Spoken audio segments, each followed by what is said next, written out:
लोकनेते गोपीनाथराव मुंडे यांना पिंपळगाव बसवंतमध्ये अभिवादन। भारतीय जनता पक्षाचे ज्येष्ठ नेते तथा लोकनेते स्वर्गीय गोपीनाथराव मुंडे यांच्या जयंतीनिमित्त पिंपळगाव बसवंत येथे विविध कार्यक्रमांचे आयोजन करण्यात आले।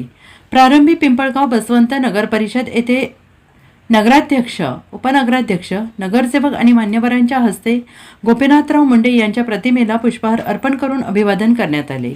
त्यानंतर भाजप कार्यालयातही जयंती उत्साहात साजरी करण्यात आली। यावेळी उपस्थित मान्यवरांनी गोपीनाथराव मुंडे यांच्या कार्याचा गौरव करत त्यांच्या विचारांचा वारसा पुढे नेण्याचा संकल्प व्यक्त केला। ग्रामीण भागातील विकास, सर्वसामान्यांच्या प्रश्नांसाठी केलेला संघर्ष आणि राज्याच्या राजकारणातील त्यांचे योगदान याबाबत उपस्थितांनी आपल्या भावना व्यक्त केल्या। यावेळी नगराध्यक्ष, उपनगराध्यक्ष, नगरसेवक, भाजप पदाधिकारी तसेच गोपीनाथराव मुंडे प्रतिष्ठानचे पदाधिकारी, नागरिक मोठ्या संख्येने उपस्थित होते। तळागाळाशी, कार्यकर्त्यांशी कशी नाव जोडलेली होती, मुंडे साहेबांचं महत्वाचं वैशिष्ट्य होतं। दुसरं एक म्हणजे जो काही आरोप भारतीय जनता पार्टीवर केला होता का शेडजी आणि बडशीचा पक्ष म्हणजे भारतीय जनता पार्टी, पण ज्या दिवसापासून मुंडे साहेबांनी खऱ्या अर्थाने नेतृत्व करायला सुरुवात केली त्या शेवटच्या तळागाळापर्यंत हा पक्ष सर्वसामान्यांचा आहे, दीन दलित रुग्णांचा आहे, सर्वांचा आहे।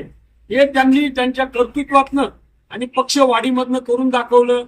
ते प्रदेशाचे अध्यक्ष पण झाले आणि खरा पक्ष वाढवण्यामध्ये महत्वाचा रोल खऱ्या अर्थाने मुंडे साहेबांनी केलाय। त्यांच्या मानवंदन।